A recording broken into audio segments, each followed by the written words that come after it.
Hi everyone, welcome to Cuban Pete's. Something a little different today. I'm going to be going through some phrases that we use in everyday life. People have forgotten or don't know where those phrases come from. And most of them come from the time of piracy. Might not be pirates themselves, but it will be maritime life. Lots of people being aboard ships. Sailing around the world is where these phrases come from. So most of them are to do with ships, and a lot of them are to do with weaponry of the time as well. So we'll start with one. So this is a flintlock pistol. So the phrase lock, stock and barrel. So if you're doing a job and it's all come together, you've got the lock, stock and barrel. This phrase comes from, to make one of these, it was 3 different people's trade that came together to make this. So you have the lock, the stock, and the barrel. To get a functioning firearm, you need the lock, stock, and barrel. Sticking with the flintlock, going off half cocked. So we would use that today to mean someone kicking off early. So to use one of these, you put the gun on half cock. At this point, it's relatively safe. You can then load it, you can prime your pan with gunpowder and close your frism. To fire it, you put it on full cock. You now know it's ready to go. To go off half cocked, it's self-explanatory. When the gun is on half cock and you are not expecting it to go off, and you shouldn't be able to because the trigger doesn't work, but sometimes the mechanisms fail. So you would have this as half cock. If you knew you were in trouble or there was a battle or a conflict pending, you may load this and keep it on half cocked and then put it on your person. It then goes off half cocked, so causing unexpected damage, unexpected problems. That's what that one is. The next one, flash in the pan. So as I've just explained how you load these, when you prime the pan with powder, there is a small touch hole. This touch hole connects the powder in the pan to the powder in the barrel. A flash in the pan means you intend to shoot this, but there is a blockage, or the powder in the pan doesn't meet the powder in the barrel. So all that happens is when you fire it and get that spark, the powder in the pan ignites, but the gun doesn't go off. So a flash in the pan, a lot of excitement, very quickly, for nothing, for no outcome. Another one that comes from weaponry is the phrase, it's more of an American phrase, son of a gun. It's taken a little bit out of context these days. It's sort of used as a curse. But the son of a gun would be a pregnant woman if she was well overdue or struggling to initiate birth. She would be taken to the guns, stood between 2 cannons, they would be fired. The shockwave would be enough to break the woman's waters and bring on birth. Therefore, a son of a gun. This is a bit of an older one, going at full tilt. So this was used on ships, going at full tilt, going at full speed. But the phrase had already been sort of reused at that point. So going at full tilt means going at full speed, but it actually comes from the time of medieval knights jousting. So tilt, spelt T-Y-L-T-E, was another word for jousting. So to go full tilt is the point where both horses are going at full speed and the knights make connection with each other. Take this with a pinch of salt. That's the next phrase. Very common one. And it means, I'm not too sure if this is true. Don't quote me on this. Take it with a pinch of salt. Actually it's been changed slightly. It's from a phrase called take with a grain of salt. And this was from a time when they thought that salt would cure all poisons. So if someone was feverish or ill, They would take something, some herb, some medicine, but they would take it with a grain of salt. She's a loose cannon, she is. Loose cannon. Someone that can't be trusted, is unpredictable. You don't know what they're going to do, you don't know what they're going to say. Loose cannon. That's pretty self-explanatory. It is a cannon that has come free from its ropes that secure it below deck on a ship. A loose cannon, were the ship bobbing around in the ocean, could cause untold damage. So a loose cannon is something you do not want to have or be around. To flake out. Today we use that someone that's knackered, overly tired, they flaked out on the deck.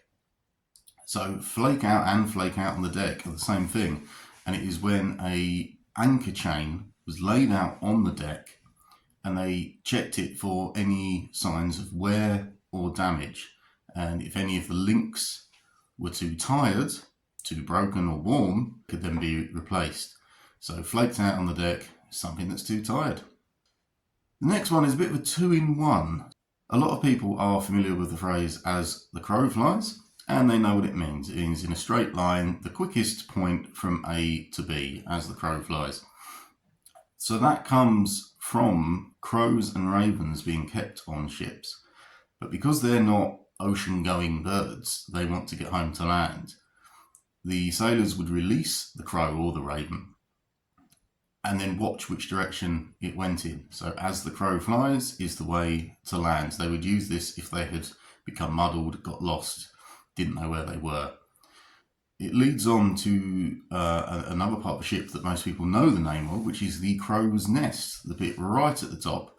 Now this was used for sailors to use telescopes, to spot things, land and enemies. It was also used by people with muskets to shoot at enemies. But the word crow's nest doesn't fit what those people were doing. So originally, that is where those crows were kept. So the crows were in the crow's nest. If they needed to find land quickly, they would release the crow and then follow the crow as the crow flies. Chock-a-block. If something's chock-a-block, can't get in that pub, it's chock-a-block. So a block is something used on a ship which ties down ropes. These can be used for securing sails, they're used on cannons, they're used for many purposes. They're basically a pulley system. So to chock-a-block means you tighten the ropes between two pulleys so tight that they cannot move any further. So it's chock-a-block. To have all things sewn up, or to have everything sewn up, the completion of a job, got everything sewn up. This actually came from the death of a sailor or a pirate on board a ship. They would sew them up in their hammock or a piece of cloth or even a piece of sail, and they would sew up completely around that person before tipping them overboard. So to have things all sewn up is the final thing you do. I like the cut of your jib. So we use this to agree with someone. Strong agreement, and used when you're surprised by that, or it's a welcome opinion that someone has given. So a jib is a triangular sail that is used on ships. So if you can see a ship coming towards you and you're not sure if that's enemy or foe, you would get your trusty telescope, look through, and the crew would say, "Is it friend or foe?" Well, I like the cut of their jib, because you've recognised that that jib is from a friendly vessel. To cut and run. You've been doing something that has not worked out as well. You may have invested money and it's not going your way. It's time to cut your losses and run. This is from literally cutting an anchor free because there is not enough time to haul it all the way in. They're under so much danger, they have to leave now. So to cut an anchor is not something that you would do lightly. But to cut and run, leave things behind, get out of there. Going at a rate of knots. So most people do know that the term knots is used instead of miles per hour, kilometers per hour, in ocean-going vessels. It's also used in aeroplanes. So what does it mean? So to work out the speed of a vessel, they would have a piece of rope tied to a float, and along that rope would be knots tied at exact intervals. As the ship is going along, they can release the rope slowly and count how many knots pass through their hands. So to be going at a rate of knots would mean they're going so fast the knots were flying through the hands. To the bitter end. Often used in films, for people that are hunkered down under fire and they're going to fight to the last man. To the bitter end. The bitter end doesn't actually mean death. The bitter end is actually a piece of the chain that secures the anchor. So if you're trying to drop anchor and you have reached the bitter end and the anchor has still not hit the bottom, there is nothing more you can do. So the bitter end is used to describe something where you've gone as far as you can, often in a difficult situation. There's not enough room to swing a cat in here. You're not referring to your feline friend. The cat in this phrase refers to a cat of nine tails, which was a flogging device, a whip, used for flogging and punishing people on board ships, mostly for insubordination. Below deck was so cramped there wasn't enough room to hand out that punishment, so there was not enough room to swing a cat. So another sort of two-in-one phrase. These are a bit more obscure, they're not used in everyday language. You'll have the devil to pay. What does that mean? So on board a ship, part of the maintenance was you had to caulk the ship, which meant hammering fibrous rope into the gaps between the planks and then tarring it. There was many ways they did this, but the devil to pay would be a very difficult caulking gap. So maybe the planks hadn't aligned, maybe the ship had been damaged, so it was now extremely difficult to caulk that area correctly. That gap would be called the devil, and to pay is the word of caulking. So the devil to pay is a very difficult job to do. Caught between the devil and the deep blue sea is another phrase that is from the same thing, and that is when the sailor would have to go over the side of the ship, suspended on a rope, to get to the outside to caulk or pay that piece of the ship. So they were caught between the devil and the deep blue sea beneath them. To hit the deck. Again, you hear this one in films and people drop to the floor. That is literally what it means, but it's referring to the deck of a ship. If there was fire coming in or cannon fire towards them, hit the deck, lay down as fast as you can. Anchors aweigh. Now, because of the way this is said, most people will think it's aweigh, withdrawing the anchor and setting the ship sail. It's said like that, but it's actually spelt aweigh, as in weight. And this is when they are withdrawing the anchor, they can feel the weight of it now on the chain. So they would call anchors aweigh because they can feel the weight. It does mean the same thing as anchors aweigh, but it is actually spelt differently. On an even keel. So the keel is the piece that runs right down the middle of the ship under the water. If the keel is not even, the ship will be incredibly difficult to steer and move. So you need to be on an even keel to go in the correct direction. Oh, I feel a bit groggy this morning. We use that if you're a bit under the weather or a bit hungover, and it does actually come from alcohol. So grog was a very, very early type of beer. So if someone was groggy, they were drunk. They had had too much grog. So it is used to describe someone who's a bit unsteady on their feet and a little bit out of it. Oh, I was 3 sheets to the wind last night. We use that again to mean we've had a heavy night in the pub.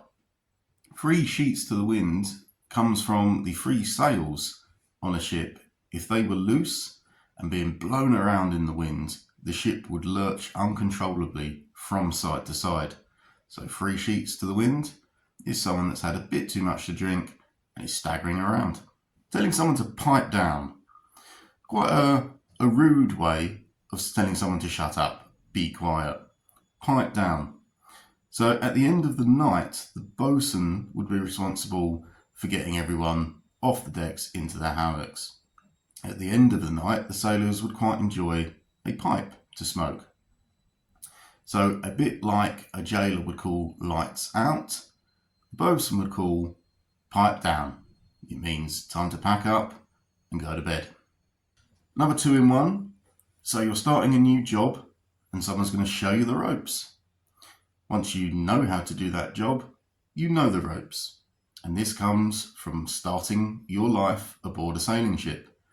Ropes were very, very important. They literally controlled everything aboard a ship. So you would have to be shown the ropes. Once you knew them, you knew the ropes. Batten down the hatches. Now this is still used in the correct way today, and it is used when there's a storm or a heavy wind. Batten down the hatches. So the hatches were the bits on a ship where you would go between decks. If there's a lot of water coming in, you do not want water going below deck. So you would batten, cover, down the hatches. Brings us on to down the hatch, which is used for eating or drinking, quite often with a small shot of liquor down the hatch. It does refer again to the entrance to the below decks on a ship. And when cargo was lowered down, it was lowered down the hatch. It's a similar look to someone eating, someone drinking. The ship is eating the cargo, so it's down the hatch. This project is dead in the water. We use that to mean something that's going nowhere. We've tried our best, but it's not happening. Dead in the water is a sailing ship that has no wind. Some days on a ship, which could actually last for a week, you would end up on a sea that is still like glass. There is not an ounce of wind in the sky, and that ship cannot move. It is dead in the water. It is going no further. It's all plain sailing from here. We use that to mean you've solved all your problems, and from now on it's plain sailing. It's quite self-explanatory, this one. That's what they used aboard the ship. If there was a problem and they'd fixed it, plain sailing from now.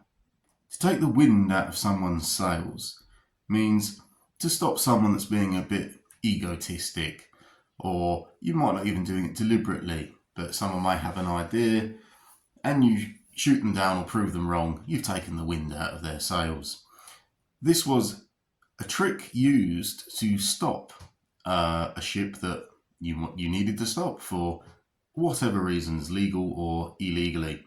So if you had a faster vessel, you could maneuver of the other vessel, which would block the wind from getting into their sails. You took the wind out of their sails. This was sometimes enough to slow that ship to a complete stop. Oh, I'm a bit of a loose end today. We use that to mean you haven't really got anything to do, a bit bored. So the loose end was a bit of rope. So a sailor that had completed all of his tasks, or there wasn't anything to do that day, would find himself at the loose end of a piece of rope. And that meant he had to check all of the ropes and tie them and tighten them and trim them to make sure that there were no scraggly loose ends. This leads us on to make ends meet. We use this today to say that you're earning enough money to get by, you're surviving, you're making ends meet. This was when they had 2 pieces of rope that were short and they basically tied them together. Make ends meet. It's also where the term getting hitched comes from for being married. You're putting 2 things together, you're hitching them. Brings us on to the last one, a clean slate. So that could be used for someone that got themselves into a bit of trouble and is reformed and is now starting again. They've got a clean slate. So a slate and chalk was used aboard ship, and they would write down the day's jobs, the day's tasks, things that needed doing. At the end of the day, it would be wiped clean, a clean slate. So I hope this has been interesting. I've had fun researching these things as well. I've been Cuban Pete. Thanks for watching. We'll see you on the next one. If you've enjoyed this video and the other videos on the channel, give us a like, give me a subscribe. Really appreciate it. It helps me grow the channel, helps me get more interesting things to show you guys, and we can all learn together what it was to be a 17th century pirate.